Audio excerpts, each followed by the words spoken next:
அனைவருக்கும் அன்பான வணக்கம். இந்த வீடியோவில் நாம் இந்த 2024ஆம் ஆண்டின் செப்டம்பர் மாத ராசி பலன்களை பார்க்கலாம். நிகழும் ஸ்ரீ மங்களகரமான குரோதி வருடம் ஆவணி மாதம் 16ஆம் தேதி ஞாயிற்றுக்கிழமை தேய்பிறை சதுர்த்தசி ஆயில்யம் நட்சத்திரம் மகா சிவராத்திரி கூடிய நல்ல நாளில் இந்த 2024ஆம் ஆண்டின் 9வது மாதமான செப்டம்பர் மாதம் பிறக்கின்றது. மாத தொடக்கத்தில் கிரகங்களின் சஞ்சாரத்தை பார்த்தால் ரிஷபத்தில் குரு பகவான், மிதுனத்தில் செவ்வாய், சிம்மத்தில் சூரியனுடன் புதன், கன்னியில் சுக்கிரனுடன் கேது, கும்பத்தில் சனி பகவான் வக்ர நிலையிலும், மீனத்தில் ராகு என இந்த மாத தொடக்கத்தில் கிரகங்கள் சஞ்சரிக்கின்றன. இந்த 2024ஆம் ஆண்டின் 9வது மாதம்தான் செப்டம்பர் மாதம். நவ கிரகங்களின் தலைவன் சூரியன் ஆட்சி பெற்ற நிலையில் பயணம் செய்யும் சிம்ம மாதமும், புதன் உச்சம் பெறும் கன்னி மாதமும் இணைந்த மாதம் இந்த செப்டம்பர் மாதம். இந்த மாதத்தில் புத ஆதித்ய ராஜயோகமும் சுக்கிர ஆதித்ய ராஜயோகமும் செயல்படும். மேலும் இந்த ஆண்டு விநாயகர் சதுர்த்தி விழா செப்டம்பர் மாதம் 7ஆம் தேதி, அதாவது ஆவணி மாதம் 22ஆம் தேதி சனிக்கிழமை கொண்டாடப்பட உள்ளது. செப்டம்பர் மாதம் 6ஆம் தேதி பகல் 1:48 மணிக்கு துவங்கி செப்டம்பர் மாதம் 7ஆம் தேதி பகல் 3:38 வரை மட்டுமே சதுர்த்தி திதி உள்ளது. செப்டம்பர் 6ஆம் தேதியே சதுர்த்தி திதி துவங்கினாலும் செப்டம்பர் 7ஆம் தேதி தான் சூரிய உதய காலத்தின் போது சதுர்த்தி திதி உள்ளது. அதனால் அந்த நாளையே விநாயகர் சதுர்த்தி நாளாக கணக்கில் எடுத்துக்கொள்ள வேண்டும். அன்று சனிக்கிழமை என்பதால் காலை 9 மணி முதல் 10:30 மணி வரை ராகு காலமும், 1:30 மணி முதல் 3 மணி வரை யமகண்ட நேரமும் உள்ளது. இதனால் இந்த நேரங்களை தவிர்த்து பகல் 1 மணிக்கு முன்பாக விநாயகர் வழிபாட்டினை செய்வது சிறப்பு. விநாயகர் ஞானத்தின் வடிவமானவர், பிரணவ மந்திரமான ஓம்கார வடிவமானவர். விநாயகரை வழிபடுவதால் எப்படிப்பட்ட துன்பமாக இருந்தாலும் அது நீங்கிவிடும் என்பது நம்பிக்கை. தடைகள் துன்பங்களை விலக்கி மகிழ்ச்சியையும் வெற்றியையும் ஞானத்தையும் செல்வத்தையும் தரக்கூடிய கடவுள் விநாயக பெருமான். எந்த ஒரு செயலை துவங்குவதற்கு முன்பும் விநாயக பெருமானை வழிபட்ட பிறகு துவங்கினால் அதில் நிச்சயம் வெற்றியே கிடைக்கும். தடைகள் ஏற்படாது. களிமண், மஞ்சள், சாணம், சந்தனம் என எதை கொண்டும் பிள்ளையாரை பிடித்து வைத்து அதற்கு 2 அருகம்புல் வைத்து வணங்கினால் அவற்றில் எழுந்தருளி அருள் செய்யக்கூடிய எளிமையான கடவுள் விநாயகர். மேலும் இந்த செப்டம்பர் மாதத்தில் கிரகங்களின் பெயர்ச்சியை பார்த்தால் செப்டம்பர் 19ஆம் தேதி புதன் தனது சொந்த வீடான கன்னி ராசிக்கு செல்கிறார். அதே போல செப்டம்பர் 19ஆம் தேதியே சுக்கிரன் தனது ஆட்சி வீடான துலாம் ராசியில் சஞ்சரிக்கின்றார்கள். புதன் மற்றும் சுக்கிரன் இருவரும் தனது ஆட்சி வீட்டில் சஞ்சரிக்கும் இந்த செப்டம்பர் மாதத்தில் உங்கள் ராசிக்கு என்னென்ன பலன்கள் கிடைக்கப் போகின்றது, நீங்கள் செய்ய வேண்டிய பரிகாரங்கள் என்ன என்று இந்த வீடியோவில் பார்க்கலாம். சனி பகவானை ராசிநாதனாக கொண்ட கும்பராசி அன்பர்களே, இந்த செப்டம்பர் மாத கிரக நிலைகளை ஆராய்ந்து பார்க்கும் பொழுது உங்கள் ராசியிலேயே உங்கள் ராசிநாதன் சனி பகவான் வக்ரகதியில் சஞ்சரிக்கின்றார். 2ஆம் இடத்தில் ராகு, 4இல் குரு, 5இல் செவ்வாய், 7இல் சூரியனுடன் புதன், 8இல் கேதுவுடன் சுக்கிரன் சஞ்சரிக்கின்றார்கள். மேலும் உங்கள் ராசியில் சஞ்சரிக்கும் சனி பகவான் இந்த மாதம் முழுவதும் வக்ர இயக்கத்தில் இருக்கிறார். சிம்மத்தில் சஞ்சரிக்கும் சூரியன் அவரை பார்க்கிறார். இந்த பகை கிரகங்களின் பார்வை அவ்வளவு நல்லதல்ல.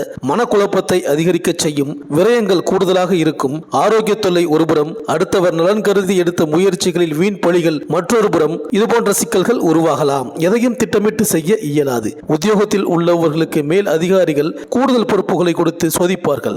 வருமான பற்றாக்குறை அதிகரிக்கும். வருங்காலத்தை பற்றிய பயம் எப்பொழுதும் இருக்கும். இதுபோன்ற காலங்களில் சிறப்பு வழிபாடு தேவை. குலதெய்வ வழிபாடு, இஷ்ட தெய்வ வழிபாடு மேற்கொள்வதோடு சனி பகவான் மற்றும் சூரிய பகவானையும் வழிபாடு செய்து வாருங்கள். மேலும் கன்னி ராசியில் சுக்கிரன் நீச்சம் பெற்று சஞ்சரிக்கிறார். உங்கள் ராசிக்கு 4, 9 ஆகிய இடங்களுக்கு அதிபதியானவர் சுக்கிரன். அவர் நீச்சம் பெறுவது அவ்வளவு நல்லதல்ல. இன்பங்கள் குறையும். துணிவும் தன்னம்பிக்கையும் அதிகம் தேவைப்படும். குடும்பத்தில் ஒருவர் மாற்றி ஒருவருக்கு ஆரோக்கிய குறைபாடு ஏற்படும். அதனால் மருத்துவ செலவுகள் அதிகரிக்கும். வியாபாரத்தில் கடுமையான போட்டி நிலவும். எதையும் துணிந்து செய்ய இயலாது.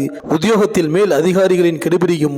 அதனால் மனக்கலக்கமும் ஏற்படும். உங்கள் முன்னேற்றத்தை பற்றி சக பணியாளர்களிடம் பகிர்ந்து கொள்ள வேண்டாம். மேலும் மிதுன ராசியில் செவ்வாய் சஞ்சரிக்கிறார். உங்கள் ராசிக்கு சகாயஸ்தானம் மற்றும் தொழில் ஸ்தானத்திற்கு அதிபதியான அவர் பூர்வ புண்ணியஸ்தானத்தில் சஞ்சரிப்பது ஒரு அற்புதமான நேரம். குறிப்பாக தொழில் முன்னேற்றம், கேட்ட இடத்தில் உதவிகள் கிடைத்தல், சகோதர ஒத்துழைப்பு, இழப்புகளை ஈடு செய்ய புதிய வழி, எதிர்பாராத நல்ல திருப்பம் போன்றவை ஏற்படும் நேரம் இது. பொருளாதாரத்தில் மிகப்பெரிய முன்னேற்றம் ஏற்படும். சமூகத்தில் மிக உயர்ந்த அந்தஸ்தை பெறுவீர்கள். மேலும் சிம்ம ராசியில் புதன் சஞ்சரிக்கிறார். உங்கள் ராசிக்கு 5, 8 ஆகிய இடங்களுக்கு அதிபதியான புதன் அவர் சப்தமஸ்தானத்தில் சஞ்சரிக்கும் பொழுது நல்ல காரியங்கள் பலவும் உங்கள் இல்லத்தில் நடைபெறும். வசதி வாய்ப்புகள் பெருகும். வாகன யோகம் உண்டு.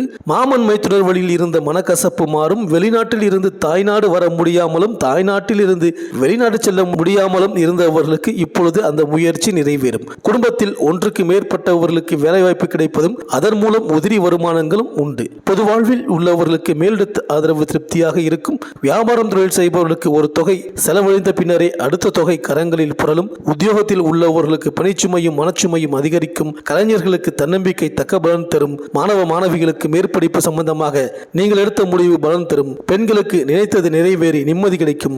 அவ்வப்போது வரும் ஆரோக்கிய தொல்லை மனதை வாட்டும். மேலும் உங்கள் ராசிக்கு 4ஆம் இடமான சுகஸ்தானத்தில் குரு பகவான் சஞ்சரிக்கின்றார். எதிலும் நிதானம், மனதில் ஒருவித தயக்கம், தெளிவற்ற தன்மைகளோடு காணப்படுவீர்கள். உத்தியோகம், செயல் வேகம், எண்ணித்துறைகை என்று நினைத்தாலும் அவற்றை செயலில் காட்டும் தருணம் சற்று பின்னடைவே. ராசிநாதன் ராசியில் அமர்ந்தும் பூர்ண பலத்துடன் விளங்குவதாலும் நிதானம், பொறுமை, தயக்கம் எல்லாவற்றிலும் ஒருவித சந்தேக சாயலுடன் செயல்படுவதை தடுக்க இயலாது. குடும்பத்தில் வார்த்தைகளில் நிதானம் இழக்காமல் சமயோஜிதமாகவும் அடுத்தவர்களின் கூற்றை சாராம்சத்தையும் கவனித்து தர்ம சங்கடங்களை எளிதாக சமாளிக்க முடியும். உங்களுக்கு சத்ரு உங்களின் வார்த்தைகளே என்பதை கவனியுங்கள். செயல்திறமை, கடின உழைப்பு, சுய கௌரவத்தை விட எடுத்துக்கொண்ட செயல்களுக்கு முக்கியத்துவம் அளித்து நிறைவேற்றி பாடுபடுவீர்கள். அதுதான் உங்களின் பலம், பலகீனம். தனவரவு எந்த விதமாயினும் அன்றாட தேவைகளை நிறைவேற்றிக் கொள்ளும் விதம் கிடைக்கும். கையிருப்பு சேமிப்பு கொள்ள இயலாது. சுப செலவுகள், ஆடம்பர வஸ்துக்கள் வாங்குவது போன்றவைகள் நடைபெறும். வீண் விரயங்களும் உண்டாகும். சகோதரர் உறவினர்களால் மனசஞ்சலம், வருத்தம், வாதங்கள் உண்டாக வாய்ப்புகள் உண்டு என்பதால் அமைதியுடன் ஒதுங்கி செல்வது சிறப்பு. வீடு, மனை, வண்டி, வாகனம் வாங்க புதுப்பிக்க செய்வீர்கள். தாய்வழி உறவுகள் சிறக்கும். வலது கண் மற்றும் கபம், சளி, மூச்சு திணறல் போன்ற பிணிகளால் உபாதை உருவாகும். தகுந்த மருத்துவ சிகிச்சையால் அவை சீராகும். கணவன் மனைவி உறவுகளில் அடுத்தவர்களின் தலையீட்டை ஏற்படாமல் பார்த்துக் கொள்வதே நலம். கௌரவம், புகழ் உண்டு. உத்தியோகத்தில் கூடுதல் பணிச்சுமை, அலைச்சல், அலைகழிப்பு, மேல் அதிகாரிகளின் நெருக்கடியால் மன உளைச்சல், சலிப்பு, வெறுப்பு ஏற்படும் தருணம். கடமை தவறாது பணி செய்க. தொழிலில், வியாபாரத்தில் எதிர்பார்ப்புகள் பொய்க்கும். இந்த மாதம் எதிலும் கவனமுடனும் எச்சரிக்கையுடனும் நடந்து கொள்ளுதல் நலம். புதிய முயற்சிகளை கைவிடுதல் சிறப்பு. பெண்களுக்கு குடும்ப நிர்வாக பொறுப்பில் சில தவிர்க்க முடியாத தடுமாற்றம், வீண் வாக்குவாதம், தன பற்றாக்குறை, ஆடம்பர வஸ்துக்கள் வாங்கி வீண் விரயம் செய்தல் போன்றவைகளும் உடன் இருப்பவர்களில் மனசஞ்சலம், குழப்பம் உண்டாகும். அடுத்தவர்களின் விஷயங்களில் தலையிடுதலை ஒதுக்கி வைத்தால் பல சங்கடங்களில் இருந்து விடுபடலாம். பிள்ளைகளிடமும் கணவரிடமும் வார்த்தைகளில் கனிவை காட்டி அவர்களை உங்கள் பக்கம் திருப்ப முயற்சி செய்யுங்கள். விட்டு கொடுத்து செல்வதே சால சிறந்தது. மாணவர்களுக்கு கல்வித்தரம் உயர்த்தி கொள்ள நல்ல நண்பரை தேர்வு செய்து நட்பு கொள்ளுங்கள். அனைவருடனும் பணிவுடன் பேசி பழகுங்கள். வீண் வரட்டு கோபத்தை முற்றிலும் தவிர்த்து விடுங்கள். தகுதிக்கு மீறி ஆடம்பர செலவுகள் செய்வதை கட்டுப்படுத்திக் கொள்ளுங்கள். அரசியல்வாதிகளுக்கு கவன தடுமாற்றம், உடன் இருப்பவர்களால் ஏமாற்றப்படுதல், எடுக்கின்ற முயற்சிகளில் தோல்வி, இது போன்ற பலன்கள் என்பதால் எந்த ஒரு முடிவையும் எடுக்காமல் அமைதியாக இருப்பதே எதிர்கால நன்மைக்கு வழிவகை செய்யும். சனிக்கிழமை தோறும் கால பைரவரை வழிபாடு செய்யுங்கள். இந்த மாதம் முடிந்த அளவு அசைவம் சாப்பிடுவதை தவிர்த்து வாருங்கள். உங்கள் பகுதிக்கு அருகில் உள்ள எந்த குருஸ்தலத்திற்கும் நீங்கள் செல்லலாம். வியாழக்கிழமைகளில் நவக்கிரகம் உள்ள எந்த கோவில்களுக்கும் சென்று வரலாம். மாலை நேரங்களில் லலிதா சகாஸ்கர நாமம் கேட்கலாம். பௌர்ணமி நாட்களில் சத்யநாராயண பூஜை செய்யலாம். உங்கள் பொருளாதாரம் நன்றாக இருக்க வெங்கடாஜலபதியை வணங்குங்கள். நேர்மறை ஆற்றலை மீண்டும் பெற போதுமான பிரார்த்தனைகளை மற்றும் தியானங்களை நீங்கள் செய்யுங்கள். ஏழை மாணவர்களுக்கு கல்வி உதவியும் ஏழை பெண்களுக்கு திருமண உதவியும் செய்து வாருங்கள். இந்த செப்டம்பர் மாதம் அனைத்தும் நன்மையே நடக்கும். இந்த வீடியோ உங்களுக்கு பிடிச்சிருந்தா லைக் பண்ணுங்க, உங்க ஃப்ரெண்ட்ஸ்களுக்கு ஷேர் பண்ணுங்க. நம்ம சேனலை தொடர்ந்து பார்க்க மறக்காம சப்ஸ்கிரைப் பண்ணுங்க. பக்கத்தில் இருக்கிற பெல் ஐக்கானை கிளிக் பண்ணிக்கிங்க. மீண்டும் அடுத்த வீடியோவில் சந்திப்போம். நன்றி, வணக்கம்.